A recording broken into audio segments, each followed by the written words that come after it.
नमस्कार, ओम नमः शिवाय। आज के एस्ट्रोलॉजी में आपका स्वागत करती हूँ मैं श्री। तो हम आज जानेंगे कि कितने नक्षत्र होते हैं। तो जैसा कि मैंने यहाँ पे लिख दिया है, मैंने यहाँ मेंशन कर दिया है कि टोटल 27 नक्षत्र होते हैं। ये मैंने क्रम वाइज लिख दिया है। एक बार मैं इसको पढ़ के आपको सुना देती हूँ और आप इसे एक जगह नोट भी कर लीजिए। पहला है अश्विनी नक्षत्र, दूसरा भरणी नक्षत्र, तीसरा कृतिका, चौथा रोहिणी, मृगशिरा, आर्द्रा, पुनर्वसु, पुष्य, अश्लेषा, मघा, पूर्वा फाल्गुनी, उत्तरा फाल्गुनी, हस्त, चित्रा नक्षत्र, स्वाति नक्षत्र, विशाखा नक्षत्र, अनुराधा, ज्येष्ठा, मूल, पूर्वाषाढ़ा, उत्तराषाढ़ा, श्रवण, धनिष्ठा, शतभिषा, पूर्वा भाद्रपद, उत्तरा भाद्रपद एवं रेवती। ये हो गए हमारे टोटल 27 नक्षत्र। जैसा कि मैंने आपको पिछले लेक्चर में बताया था कि हम जब भी किसी व्यक्ति का, जब भी किसी जातक का जन्म होता है, तो जब कोई जो राशि किसी नक्षत्र में होती है, उस राशि के स्वामी का जो जो नक्षत्र है, ये हमारे 27 नक्षत्र हैं। मान लीजिए कि किसी जातक का पुष्य नक्षत्र में जन्म हुआ है, तो हम ऐसे पता करते हैं कि पुष्य नक्षत्र का स्वामी कौन हुआ। मैं आपको बताऊंगी कि कौन सा ग्रह कौन से नक्षत्र का स्वामी होता है। पुष्य नक्षत्र का स्वामी जो होता है वो शनि होता है। तो जिस जातक का पुष्य नक्षत्र में जन्म होगा, उस जातक की जो महादशा होगी वो शनि से शुरू होगी, क्योंकि पुष्य नक्षत्र का जो ग्रह है, जो स्वामी है, वो शनि ग्रह है। तो ऐसे ही इसीलिए हमें भी किसी चार्ट का फलादेश करने के लिए कुछ चीज़ें ज़रूरी होती हैं, जैसे नक्षत्र, राशियां, ग्रह और महादशाएं। तो अभी मैंने पिछले लेक्चर में आपको बताया था, इसलिए मैंने आज आपको यहाँ 27 नक्षत्र को ज्ञात कराया है। अब मैं आगे बताऊंगी आपको कि इन नक्षत्रों के राशि कौन सी होती है और इन नक्षत्र का जो स्वामी होता है, ग्रह कौन सा होता है, ये आप नोट कर लीजिए। इसके बाद मैं इन नक्षत्रों का राशि और स्वामी दोनों बताऊंगी। अब इसके बाद मैं बताऊंगी आपको इन नक्षत्रों के स्वामी ग्रह। अभी मैंने इतना नोट कराया है, 14 नक्षत्र। इसके बाद मैं बाकी के नक्षत्र और उनके स्वामी ग्रह के विषय में बताऊंगी। जो मैंने सीक्वेंस लिखा है, जो मैंने क्रम लिखा है नक्षत्रों का, ये एग्जैक्टली ऐसे ही रहना चाहिए। हर चीज़ का जो सीक्वेंस होता है वो आगे पीछे नहीं रहना चाहिए, उसका भी एक मीनिंग होता है। जो अश्विनी नक्षत्र है उसके जो स्वामी ग्रह होते हैं वो केतु होते हैं। भरणी नक्षत्र के स्वामी ग्रह शुक्र होते हैं। कृतिका नक्षत्र के स्वामी ग्रह सूर्य होते हैं। रोहिणी ग्रह नक्षत्र के स्वामी ग्रह चंद्रमा होते हैं। मृगशिरा के मंगल, आर्द्रा के राहु, पुनर्वसु के गुरु, पुष्य नक्षत्र के शनि, आश्लेषा के बुध, मघा के केतु, पूर्वा फाल्गुनी के शुक्र, उत्तरा फाल्गुनी के सूर्य, हस्त नक्षत्र के चंद्र और चित्रा के मंगल।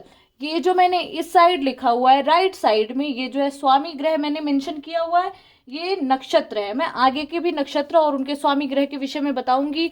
दोस्तों, जो नक्षत्र है उसका बहुत ही बड़ा रोल होता है हमारी कुंडली में, क्योंकि यदि किसी भी अनुकूल ग्रह के प्रतिकूल नक्षत्र हुआ तो तबाही मच सकती है कुंडली में। मतलब ग्रह और उनके नक्षत्रों का बहुत ही इम्पॉर्टेंट रोल होता है किसी भी जातक के जन्म कुंडली को देखने के लिए, या उसका भविष्य या उसका जीवन बताने के लिए। तो आप ये इतना 14 नक्षत्र उसके स्वामी ग्रह नोट करिए।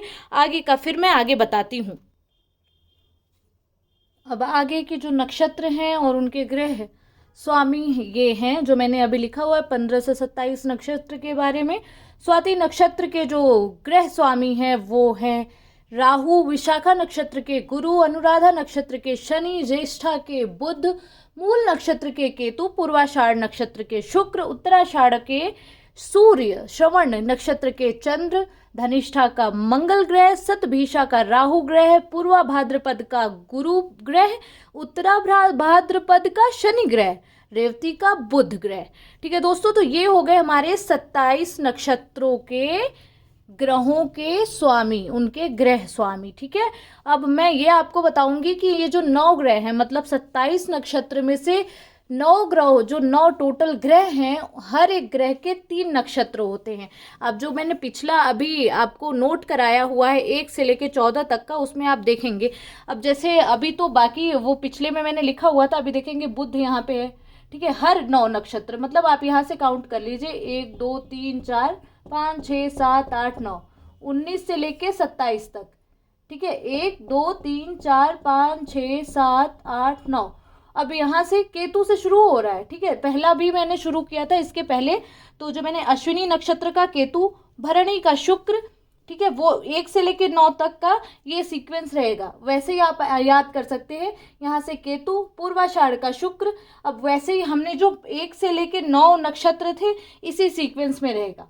ठीक है, पहले का केतु, दूसरे का शुक्र, तीसरे का सूर्य, चंद्र, मंगल, राहु, 7वें का गुरु, 8वें का शनि और 9वें का बुध। ठीक है, फिर हम 9 से लेके 18 तक का जो होता है वो ऐसे होता है। माघ का केतु, फिर से केतु से शुरू हो जाएगा। ठीक है, माघ नक्षत्र का केतु, पूर्वा फाल्गुनी का शुक्र, उत्तरा फाल्गुनी का सूर्य, ऐसे ऐसे करके फिर सूर्य, फिर उसके बाद अगले का चंद्र, फिर चित्रा जो उसमें 14वें नंबर का चित्रा का मंगल, फिर 15वां स्वाति का राहु, विशाखा नक्षत्र का गुरु, 17 अनुराधा नक्षत्र का शनि। ठीक है, तो हर एक ग्रह के 3 नक्षत्र होते हैं, मतलब 3 नक्षत्र के जो स्वामी होते हैं, 3 कोई एक, मतलब 9 के 9, 9 दूनी 18, 9 त्रिक 27, तो 9 का सीक्वेंस करके हम चलेंगे तो ये सीक्वेंस रहेगा। और हर एक ग्रह का 3 नक्षत्र होता है। ठीक है, हर एक ग्रह का, केतु का भी 3 नक्षत्र, शुक्र का भी, जैसे केतु का कौन सा हुआ, अश्विनी, पहले नंबर का अश्विनी, 10वें नंबर का माघ नक्षत्र और 19 नंबर का मूल नक्षत्र। अब हम शुक्र पे जाएंगे। अब शुक्र के 3 नक्षत्र हुए। दूसरे नंबर की जो भरणी नक्षत्र है वो 11वें नंबर का पूर्वा फाल्गुनी नक्षत्र और 20वें नंबर का कौन सा है, पूर्वाषाढ़ नक्षत्र। ऐसे ही हम सूर्य पे जाते हैं।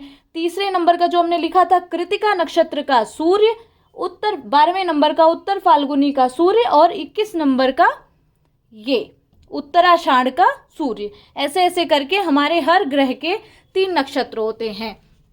तो टोटल 9 ग्रहों के 3-3 नक्षत्र करके 27 नक्षत्र हुए। तो आज का नक्षत्र का जो क्लास है इतना ही आज के लिए। धन्यवाद। ओम नमः शिवाय, ओम नमः शिवाय। धन्यवाद।